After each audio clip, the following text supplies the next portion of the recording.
Hi, everyone, and welcome to the People Strategy Forum. Now, I want you to imagine if every team in your company understood not just what to do, but why it mattered. Goal setting has always been the heartbeat of great leadership. But in today's fast changing world, it's no longer enough to set goals. You need to align them with precision and purpose. Our guest today, our guest today is going to help us navigate that. Our guest is Philipp Schett from Wave 9, and he is a global consultant that helps organizations implement OKR systems enhanced by AI and human centered design. Philipp and his team bridge strategy, culture, and technology, helping companies make performance more transparent, focused, and meaningful. So, if you've ever wondered how to bring clarity to chaos or how artificial intelligence can actually help leadership be more human, this episode is for you. So, welcome, Philipp. Thanks, Sam. Thanks for having me. Yes. And so, Philipp, as we get started here, I mean, I'd love to just dig in a little bit and to understand you more. I mean, what got you interested in this line of work? Yeah. There are really two major events that happened in my life that drove me to this. And so the first one, I mean, you hear my accent. I'm German, but I moved to the US, or more specifically California and Silicon Valley in 2014. And I came as an innovation consultant. So what does an innovation consultant do? At least back then, I was supposed to find the best ideas. And that was actually what drove me to Silicon Valley, what interested me in Silicon Valley. I thought, okay, I'm going over there and I will find out all of those great ideas that people have and that distinguish the successful companies from the followers. And that was at least the idea. And then I pretty quickly realized that honestly, the ideas were pretty much the same that we had on the streets of Berlin or London or Paris or any major European hub, right? The ideas were very similar, but the the sense of urgency and really the bias to action that was different in Silicon Valley. And so I found I left innovation consulting pretty fast after Yeah. that, and it was like, okay, I'm not really good in innovation scouting because honestly, the ideas are again pretty much the same. But I, yeah, I fell in love with again this urgency and the drive, and so, Mm. and then I discovered that OKRs, that goal setting, is one really integral part of that, and so that's how I became interested in OKRs, and then I met Dave Packnett, the CEO of Workboard, which was then a relatively small company, but nowadays is really the leading OKR platform, the leading OKR software. And I was lucky enough to grow alongside the company and grow alongside her. And the second iteration basically in my career has been that a transformation from, okay, I help people set OKRs, to, okay, I actually help people achieve them. So that sounds like a relatively small like change, but it has been a huge change for how we understand OKRs and how we understand our role and our job. And that happened also, like, not overnight, but very quickly after I did like the first OKR implementations and OKR workshops. And back then I was flying all around the country. I was flying from San Francisco to Philadelphia to New York to Chicago. Really interesting time if you're Yeah. like a young consultant. I loved it. After some time, you realize the hotels, the Marriott hotels, all look the same Mm. across the country, across the world. But back then, it was really exciting.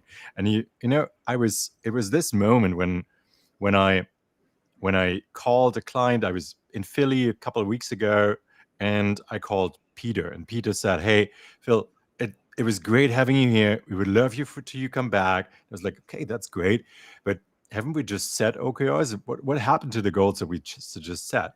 And he told me, "Well, it sounds a bit embarrassed, and I'm a bit embarrassed, but we set and forget them." So long story short, long answer to a short question, but basically I realized that setting goals isn't what we need to do, but installing the habits that actually make them successful. And that's Mm. how we implemented the program that we now will really implement, or that we designed the program, and that's how I ended up here today. Okay, so let's start with just Mhm. framing OKRs and goals. So for our audience here, can you articulate what is the difference, or what is OKRs, and how is that different than other goal setting processes? Yeah, absolutely. So, you know, it's not always easy to compare OKRs with whatever you have right now, because whatever you have right now might be have already some some resemblance of OKRs. But in short, OKR stands for objectives and key results. And in the most simple terms, it's two things. It's an objective, that's a qualitative statement. So that well really translates your intention into one sentence, and Mhm. that communicates, okay, where do you want to go? Let me give you an example. If I want to be the best known OKR consultancy in the world, that might be an objective. Not a great objective, but it might be explained to me what I'm doing. And I would maybe even make that a bit more concrete. I want to become the best known OKR consultant in the world by doing great podcasts or Right. participating in great podcasts. So that might be your objective. And then you have the key results. And those key results make it measurable that you're actually succeeding and that you're actually making progress towards your objective. And so that's a quantitative part. It's a very measurable part. And the way it is different to, let's say, maybe the KPIs that you have or others, is that ideally you don't want it to be super lagging. Like, okay, I could say that 100 million in profit is a target, but that doesn't really define any of my behavior, and therefore it's not a great metric typically for a goal, because again, you can achieve it through a million and two things. So better is, okay, if I take the objective that I just gave as the example, maybe it is 10 participations in podcasts, or it is maybe I get invited to a really, really popular one, right? Maybe I will talk to about this with Joe Rogan one day, right? Yeah. So it's those are then some key results, and then there is some elemental difference in how we think about OKRs. That's not just about the syntax. So first of all, we are setting them for a shorter time frame than your typical goal. So very, very often we have clients that come to us and they all have goals. Like, everyone sets goals, but very often you do that in October. Like, okay, for the next year, that's we have high season right now for annual goal setting, and or you do it in January, right after the new year, right, for your personal goals. Sometime between October and March is for most people when they set annual goals. But that's very often those annual goals in like 2 months later are outdated. And Right. so you really need to reset them more often. So most often, OKRs are set for the quarter. Mhm. Then the key results are outcome oriented. So it's not just what are you wanting to do, what are your activities, but what are the outcomes you actually want to achieve. So maybe it isn't just I want to apply or I send 10 emails, but I really participate in podcasts, or I get follow-up questions from those, or whatever it is in your example. So that's important. And then I think a really important shift and change towards most other goal setting methodologies is that you make those goals transparent across the organization.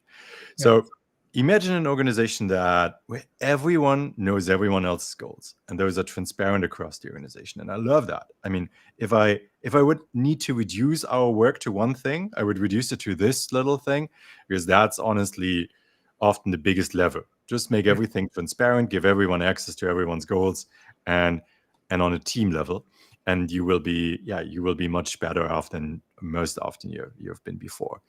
And yeah, there are more differences, but yeah, before I go maybe into too much in the weeds, let me know if this is helpful.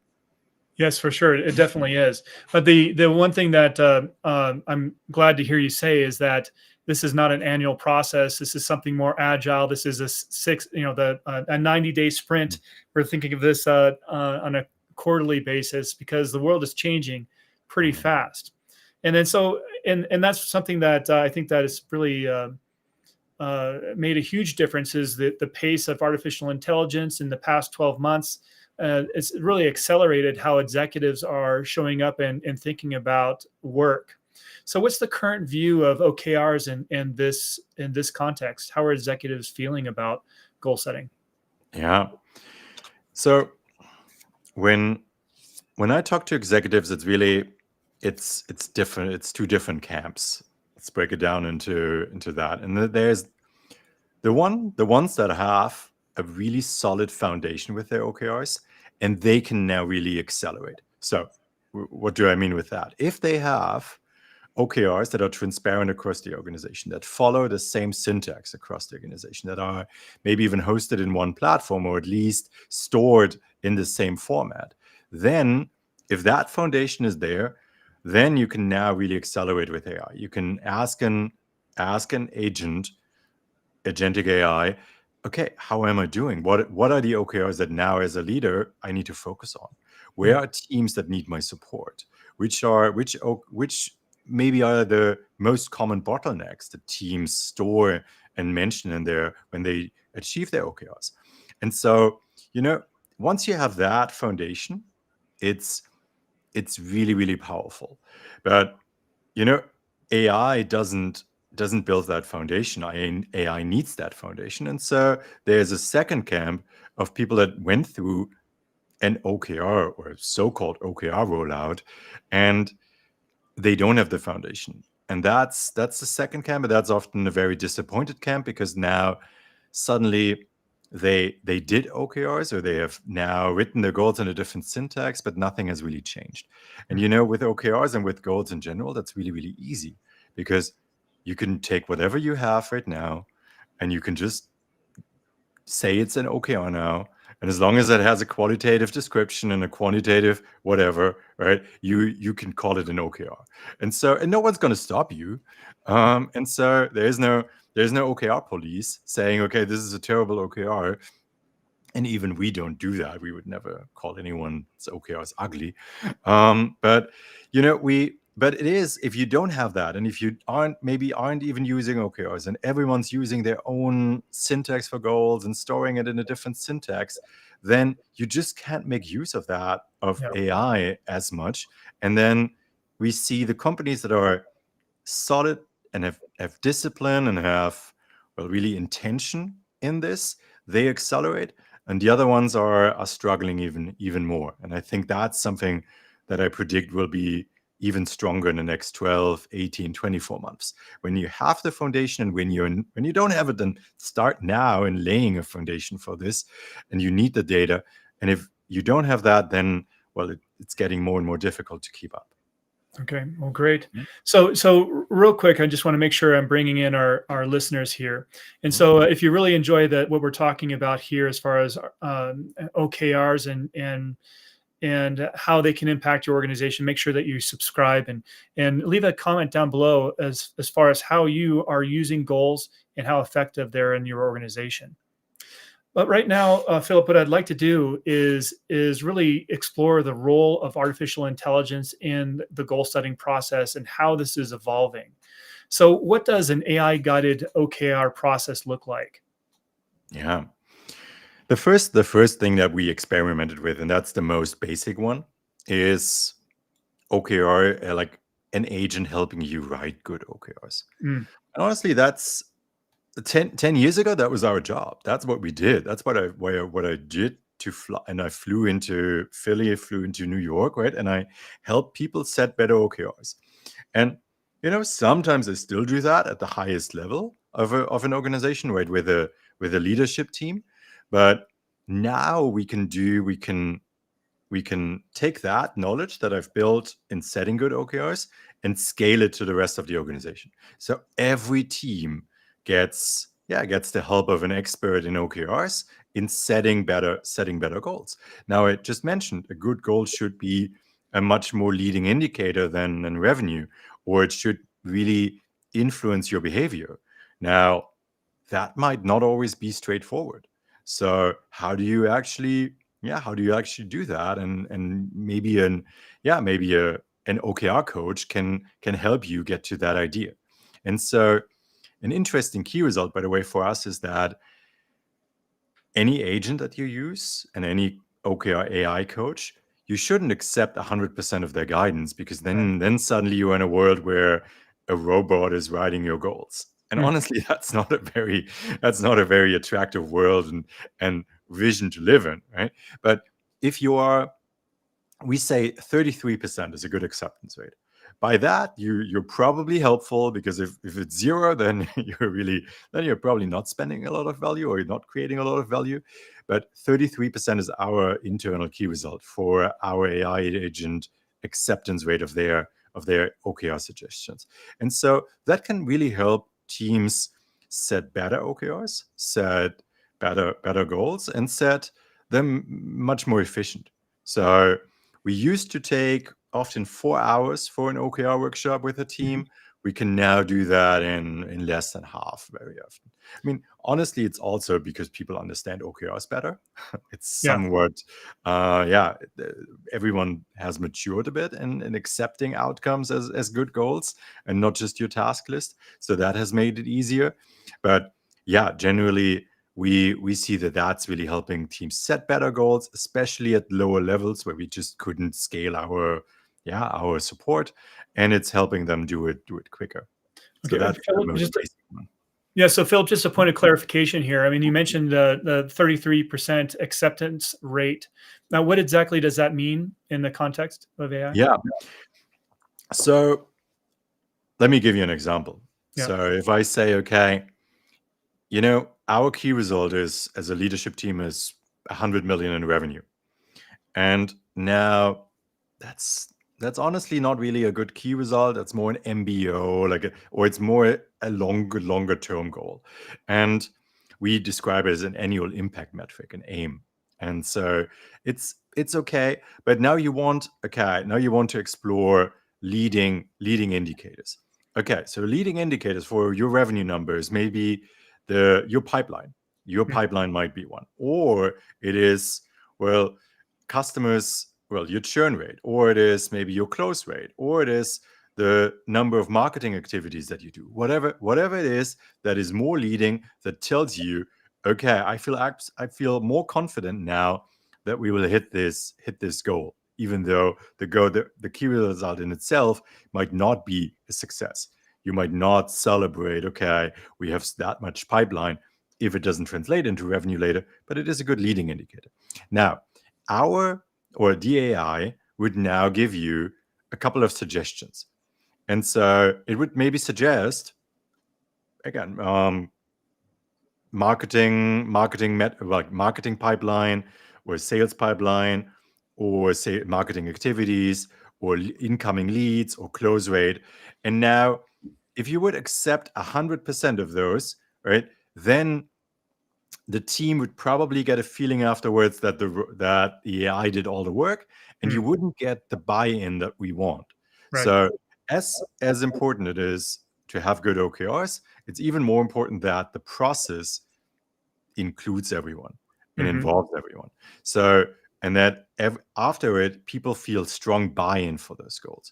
And so we say 33% acceptance rate. So every third suggestion from the AI should be accepted and should be, well, taken as a key result. So I that's see. basically how we measure success.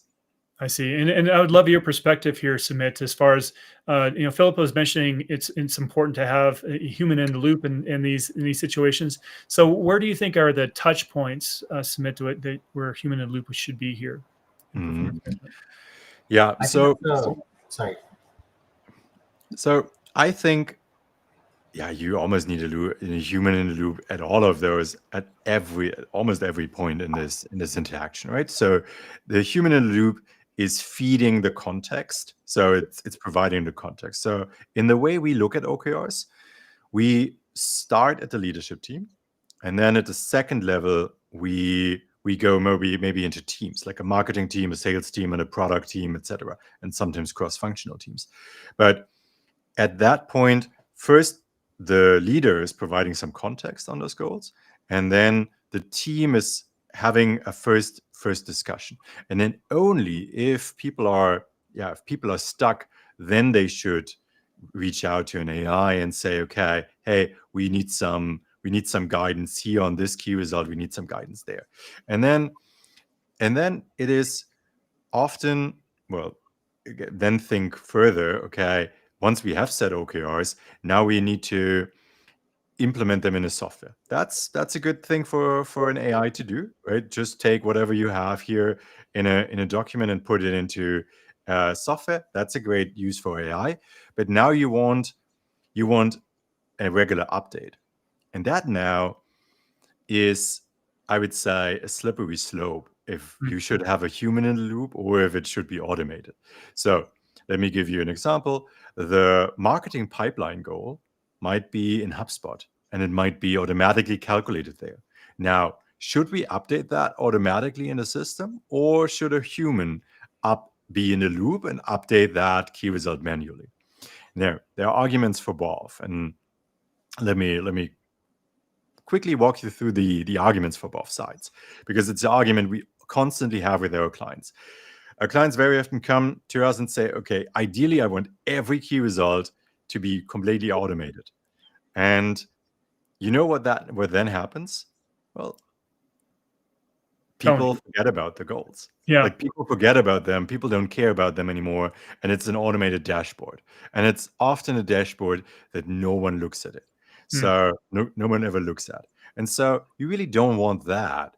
And so now, should every key result be manual then? Because if you have it manual, then if I ask you to update your progress, let's say we are saying, okay, we should exercise every morning, like before work.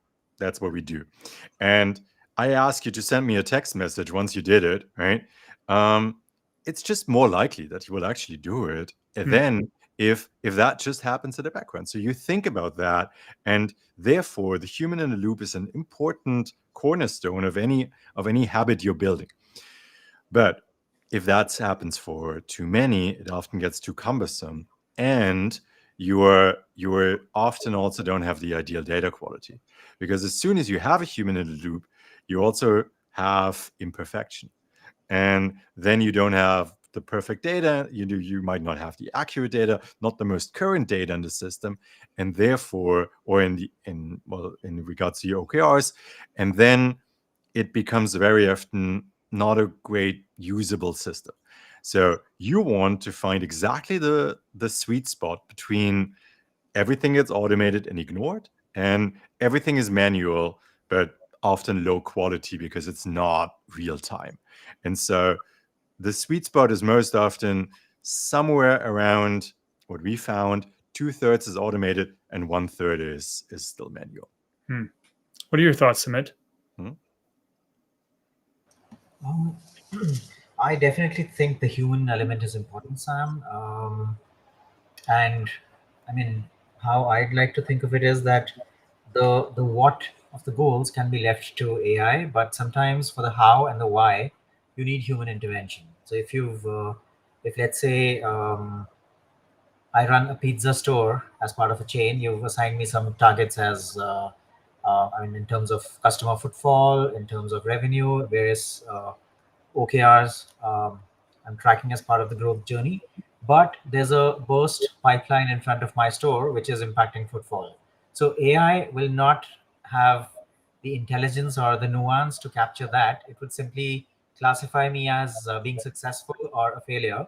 That's where the human element comes in, where you need to decide that it's none of his fault. Do we need to adjust his key results and maybe have a different target to accommodate for any kind of unforeseen situation? I think that's probably where, but I'll pass it on to Philip to see if that example kind of makes sense or not. Yeah.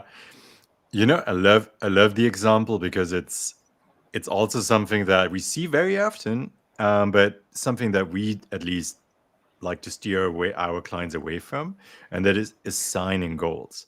So when you assign someone on the lower level goals, right? That's, I mean, I've experienced it myself.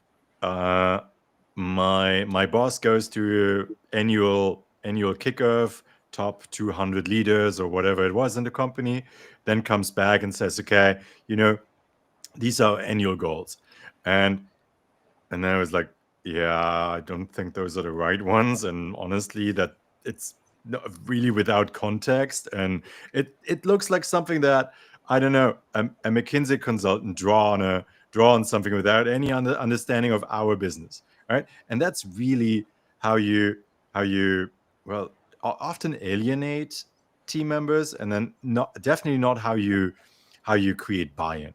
And Hmm. so that's even in the example, that's how I would start. It's still the reality in many organizations, but it's just not a great way to run a goal setting process. So, and therefore we set goals with the human again in the loop and with the team involved. And so instead of assigning someone goal, we ask them to participate. In most often, leaders are concerned that teams would set the bar too low.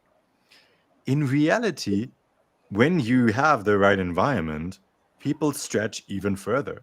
Like we've done the experiment very often. We ask leaders, okay, what do you want this team? Where do you want this team to end up? Tell us X, Y, Z. These are the metrics, and then we set goals with the team. And really, in 90+% of cases, we end up with goals that are more ambitious and teams that are now really energized around them.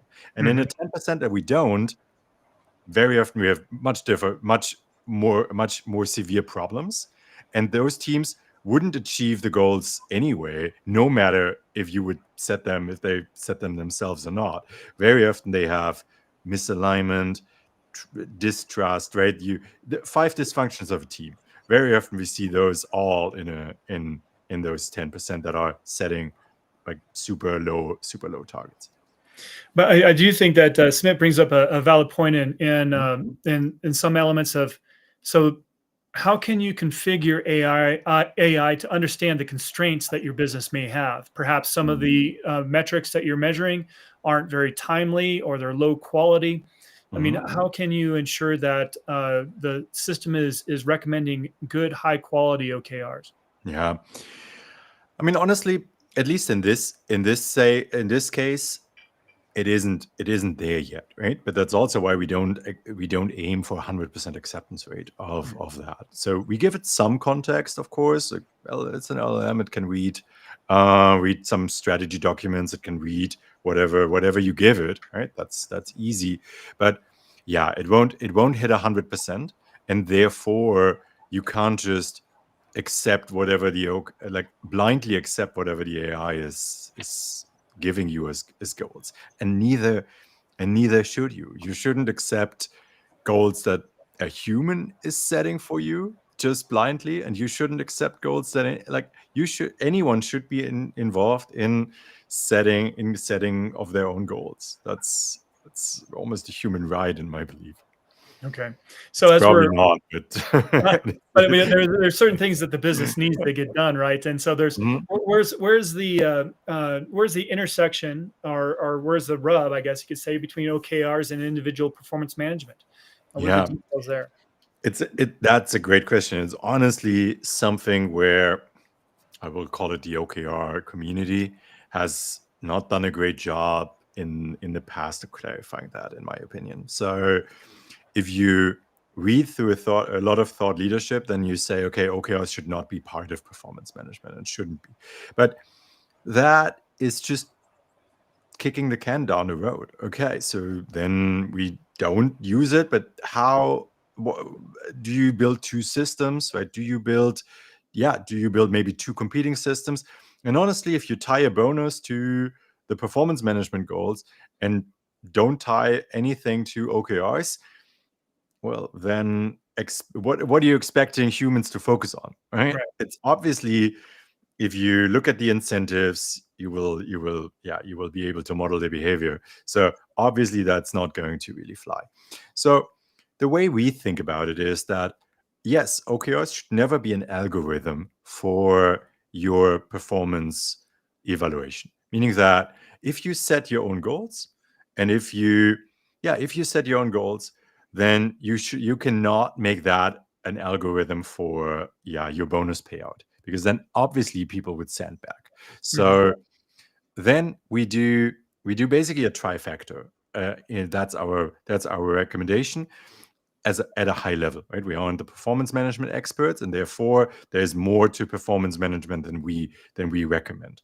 But on the highest level, we say, okay, you have typically those annual impact metrics, or you have your MBOs, you have some kind of longer term goals, often for the company, and those are very measurable, and those should be part of your bonus, and those should be part of that. And then you have OKRs, but OKRs shouldn't be they shouldn't be an algorithm. So they shouldn't be like, okay, you achieved 70% of your OKRs, therefore you get 70% of your bonus. Mm-hmm. But they are being used for, let's say, as input in your performance evaluation. So when we recommend, and those performance evaluations are often more let's say, more complicated and more sophisticated, but OKRs should play a role in those, in the sense that if you achieved, like if you had a huge impact on your team's OKRs or on your organization's OKRs, that should be positive. And then you should maybe go to strongly exceeds expectations, or you should get an exceeds expectations on OKRs. But you don't get an algorithm. So it should influence what your manager and your team leads are evaluating you against, but it is not mathematically. And then very often we also recommend to have OKR behaviors play a role in performance evaluation as well. What do I mean with that? If you are very transparent with your OKRs, if you are supporting other teams, if you're updating regularly, if you're doing your part in transparency, that should obviously also be positive. Now, I'm not saying that updating your OKRs is more important than hitting your revenue numbers, right? That's not what I'm saying, but it should have some part, because as soon as you performance management and AR are just really, really good levers to drive compliance and drive with a new process, and also drive and make sure that really the whole organization is buying into it over time, and therefore it should be part of it. So let's talk a little bit in that buy-in and really establishing good, healthy habits around OKR setting, ensuring that they're aligned with goals and are driving performance. So what can companies do to really improve their habits around goal setting and OKRs? Yeah, absolutely. So what we do there is something. I want to show something now. Let me see if I can do that. So what we recommend organizations to implement is what we call results rituals. And those results rituals are whatever happens after you've set OKRs. So there are some best practices that we can discuss when we set OKRs, but really the rubber meets the road after you've set OKRs, because not surprising, but just writing down your ambitions and writing down your hopes and dreams isn't really gonna get there. So you have to really establish some core management rituals, and we recommend a few. So action plans is we just talked about it. OKRs should be outcomes, but you said yourself, some things just need to get done, and those are then the actions and the deliverables that we drive towards after we have set an OKR. And in some organizations, we even not call them OKRs anymore. We call them OKRA, objectives, key results, and actions, because the actions are just so vital to this whole process. And it's often where, honestly, it sounds basic, but if we look at all the organizations that have not really been successful with OKRs, then very often it's stopped at writing down your ambitions and not translating that into something that now on Monday morning, okay, we have set OKRs on over the weekend with the leadership team. On Monday morning, we are clear on what we want to do, and that's an action plan. And you do that for every key result and every team. Then we implement a calibrate meeting on Monday mornings. Typically, a calibrate meeting is in your team meeting. You're going over your OKRs. You are making sure, okay, we made progress, and we are now saying, okay, this needs to happen this week. And Susan, you're going to take this. Philip, you're going to take this. And Sam, you're going to take X. So that's really a short, and many teams have a weekly meeting, right? That's wonderful. Then it just becomes part of this. None of this should really be, an additional meeting. And then celebrate. Honestly, that's my favorite part of the week. Yeah. It's of course a bit of a euphemism for update your freaking OKRs, but it's also important that you make that a habit every Friday. And so often clients ask us, okay, how often should we update our OKRs? And then you can always say, oh yeah, it depends. No, just do it once a week and you will be fine. Because if you do it less frequently, every 2 weeks or every month or just once a month, what we see very often is once a month, that just if that doesn't happen once because someone is on vacation, you just lose it, and you can't really build any habit only doing it once a month. So do it at least once a week. And then as team leaders, celebrate the progress. Shout outs to the people that made progress, even if it's micro wins. And that's such a beautiful little change in an organization. And we had clients wrote me text messages that they said, hey, the spirit with that people leave into the weekend is just much better because we now are celebrating some micro wins and not just the big wins at the end of the year, right? And then you want to install quarterly business reviews are probably the standard. We take them into a monthly business review that takes less time to prepare, but is more often. And so it looks at OKRs holistically. And then once a quarter, we ask all the OKR coaches to check in with the teams and make sure that teams really didn't forget about their OKRs. So mid-quarter is a bit fluid, right? You can do it after 4 weeks and really remind the teams that now it's still not too late. But if you didn't make any progress over the first 8 weeks, then most teams default and wait for the next OKR cycle, right? And so you really want to stop that early on. And then the one-on-ones, you would just want to make sure that the OKRs are brought into your one-on-ones with your team. At many organizations, it's a good reminder that one-on-ones are actually important for you and your team, and that you should have them. Maybe not.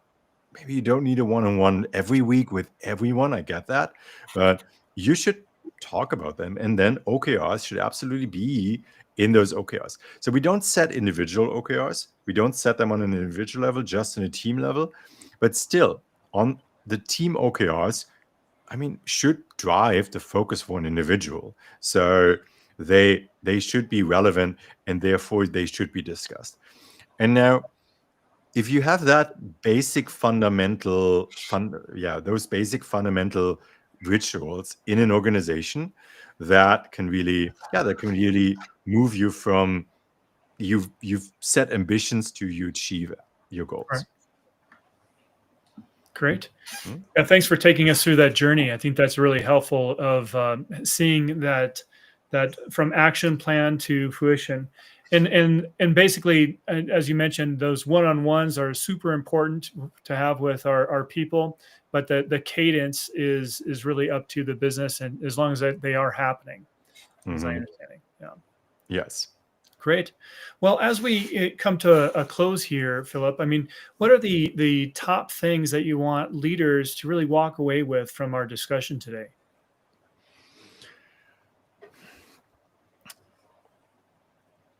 Don't set goals for your team. Set goals with your team. I think that's really close to my heart, right? It's just I don't know. I see my friends sometimes getting frustrated with their environments, and that it's a little change, but it's really really important. So don't set goals for your team. Set goals with the teams. Then don't set them for just for a year, right? Set goals more frequently and just fewer goals for that. So Mhm. prioritize, and then you can for a year. Very often it's just such a long time frame that we often just believe everything will be possible in this year, and it's super hard to say, oh yeah, this is not a priority this year, let's do it, let's tackle it next year. Yeah. Almost no one that I know has that much self-discipline. And so it's rather, but for a quarter it works, it can work, right? And you can't realistically scramble everything into one quarter. So therefore be focused and have less much of a time frame. Make goals transparent.